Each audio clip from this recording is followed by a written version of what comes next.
มีข่าวเกี่ยวกับเลยลองตีหลินนั่งจำปูในมาป่องเลี้ยงถึงพี่น้องเขาเจออันซื้อไว้และเจออันไปซื้อนั่นค่ะอ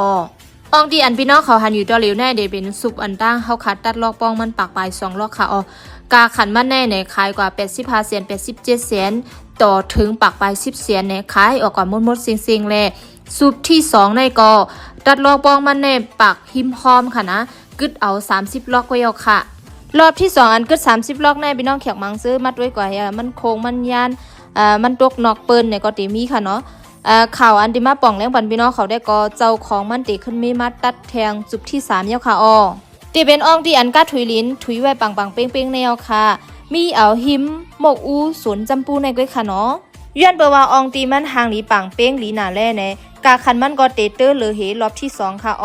1ล็อกในกาขันมันเตะปาก65 แสนในค่ะตีในนั่นยินเจ้าของมันว่าตีออก12ล็อกในค่ะตึกหาแต่ปืนเผาแก้วยังอ่ำไปออกห้างแฟนนินเวอร์ซัมโปขายออกกว่า3ล็อกเอวค่ะพี่น้องเขาสนใจกับสึกมาอะไรคะเนาะ